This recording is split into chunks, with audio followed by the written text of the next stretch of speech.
Yes, it's a very strange contradiction, that, isn't it? I think, in this question, in this discussion about Europe, we must remind ourselves that basically Europe is history, yes, and the future is China and India and so on. Yes, and those are the dynamic parts of the world right now.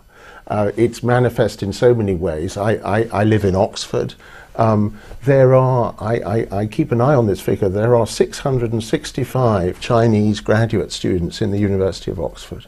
I'll go to Princeton. A friend of mine is in the Institute for Advanced Studies, and if you go to one of the Chinese restaurants in town, you'll see some of these young people on an evening out, and they're clearly bright as ninepence, very, very lively people. I mean, the fact is that ultimately Europe is history, and we enter this new era. But in a way that you had, with the fascination with anything from P.G. Wodehouse to Thomas Hardy by Japanese students, the sort of great passion of, I'm talking about 20, 30, 40 years ago for all things English, and I'm not joking, it was absolutely marked. And it was just beginning to happen after I left Oxford in the 60s. But now, what I do find fascinating, and what I think you've made a very serious point, is that China intellectually is looking for partnership at that level. Their students do come here and study in Princeton. I mean, a great friend of mine who is emeritus professor of he's a space technician of engineering at Princeton, said, I reckon I've got half the future Chinese space program personnel in my department. So they're looking to partnership. But what I think is interesting, and I wonder, I would like you to enlighten us, is they're very, I don't think it's just being hard-nosed, but China's very cautious approach to the euro crisis. You've got all the money, you own the American debt. Why can't you bail Italy or Greece or whatever? And China quite rightly says, no, we're not going to do it by bilateral deals. But by the idea that there are two big bankers, that the bank is China and the bank is the sovereign funds in the Gulf, and why can't they help us out? It's a very, very interesting problem, because I think the questions are being put wrong to them in their request for assistance. Well, indeed, you could argue that their interests are best served, and so on and so forth. And I mean, it's for some time now that the government of China has been in a position in which they can pull the plug on the dollar any day they wish.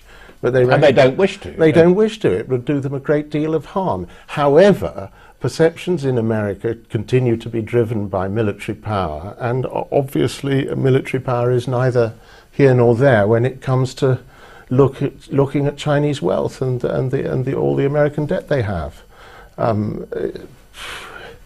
It's well, I wanted to leave you there, because I want to say my piece there, but I want Marhan to talk about it. I think, famously we had Eisenhower's phrase, and Eisenhower, whether he coined it, but he made it a universal currency of the military-industrial complex. I'm not going to go back to it, but I'm a senior defence journalist in the UK. I am astonished how my colleagues of the parliamentary correspondents, of the parliamentarians, the MPs, really do not have the intelligence to look into hard power, soft power, defence security spending. It is a huge item. It's colossal for the UK, relatively speaking, but it is absolutely central, as Jeremy was saying, to the posture. This is what you would call it in military parlance. Indeed. The posture of the US in the world. Yeah. And nobody seems to be, I mean, The Economist, for instance, which has an enormously successful international general news magazine with a bit of an economic bias. That is, it is about the most successful of its kind in the world. 2/3 of its readership is in the United States, and yet it writes completely unintelligently about this aspect, this fundamental of underpinning of US power in the world and US problems in the world. Indeed. That's a bit of a rant, but it's a challenge to get you, yeah. Indeed. I mean, and let's not forget that your military strength, at the end of the day, defines your strategic profile as a nation state. And this is a fundamental worry in the United States, that China, with this very considerable financial and economic power, at what stage is it going to translate that power into military power? And Which that's why hasn't yet. Let me just give you one example. I mean, Yes, Libya, in the Libyan crisis, I noticed there were both Chinese and Indian warships in the Mediterranean. But let's No, that is something new. True. And that is very, but let's look at the cold hard statistics. The United States spends something up to $800 billion on defense spending, perhaps a little bit less.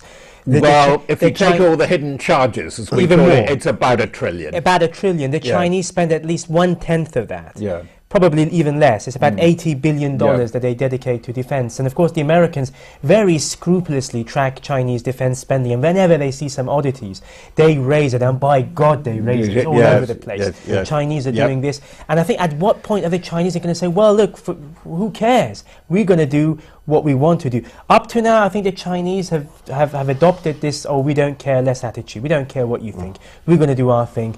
A quiet rise, etc., etc. But in view of the US provocations and also US posturing in relation to some of China's very immediate security concerns, if not threats, Taiwan, Vietnam, I mean, that area is full of potential political problems in terms of territorial disputes. We tend to think about Taiwan, but there are a host of others. Yes. And just very briefly, if I may touch upon what Jeremy said earlier about Europe being history, with respect, I have to disagree. I think this whole notion of rising powers, the BRIC countries, if you like, Brazil, Russia, India, And the China, civets, the new ones. Indeed. I mean, I spend a lot of time in India, for example. I know nothing about China, I must say. Yeah. But I spend a lot of my time in India.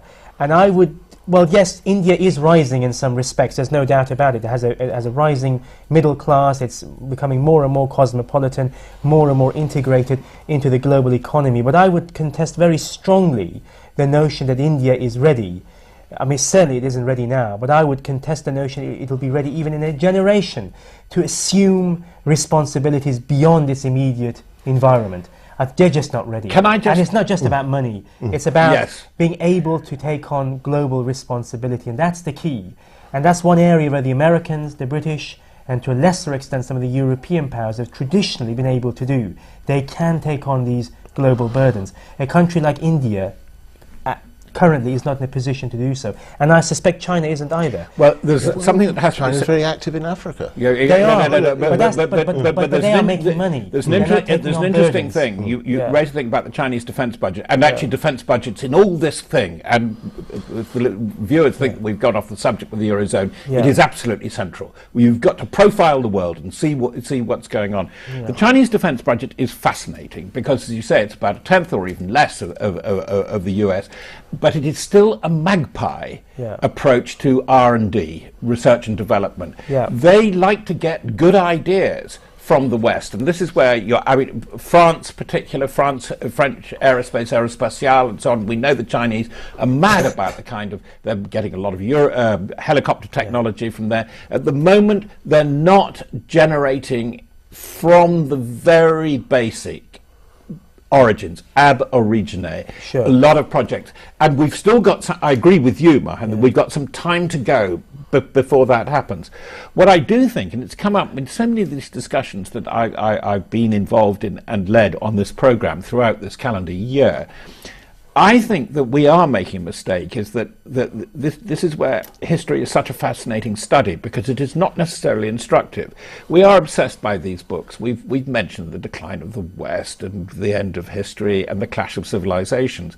But there was a famous book by a Brit who is at Yale called Paul Kennedy on the rise and fall of great powers. And I think what we're all saying here this evening is that things are in flux, things are rising and falling, but great powers do not rise and fall in the same way. They are mitigated, they are changed and mutated by history. And this is why it's very difficult to work out, because China really will have a decisive role, I think, in the outcome of this Euro crisis. Not now, possibly not even next year, but probably 5, 10, 15 years down the road. And that's why we do have to consider these very, very big picture items of resource, of how you're going to expand, because we get back to the Eurozone. How are we going to get out of this thing? Because you have never been able to revive an economy from the kind of drastic cuts that are being imposed on Italy, but above all on Greece. How is the prisoner going to break free from this? With grave difficulty, and in particular, I think you'll see entirely new levels of unemployment in these countries. And what will that lead to? Well, that will lead to social problems, and it's clearly not a happy prospect. But I think we're going to be seeing a lot of that. Definitely, I think unemployment will rise inexorably in Western Europe and possibly in the US, even though they've capped unemployment at present. And I think social problems, political problems, and on a geopolitical sphere where my interest and my specialisms lie, I think very interesting to see the configurations. Again, I disagree with Jeremy with respect about the demise of Europe, if you like. I think Europe will have still a very important role to play in international security in tandem with the United States. But China, and to a far lesser extent India, yes, they will have a bigger role. Even Brazil. I mean, Brazil is developing very slowly the posture of a global power. But we can only begin to take these countries seriously once they take on global responsibility. And that's a big thing. That is a very, very big thing. And China, with its $80 billion defense budget, which is peanuts, it cannot, at present, achieve that level. Well, it's already a member of the Permanent Five. Yes. Surely India's going to be a member in due course. We've just got a very little time left, and I want you to come to your general conclusions, but there's just a little question. Why were the British so surprised when youth unemployment went over 1 million? Why was Mr. Osborne, the Treasury, who's in charge of the money, the Treasury, why were they so shocked by this? They've imposed savage cuts. Why can they not see this coming? Or have I missed something?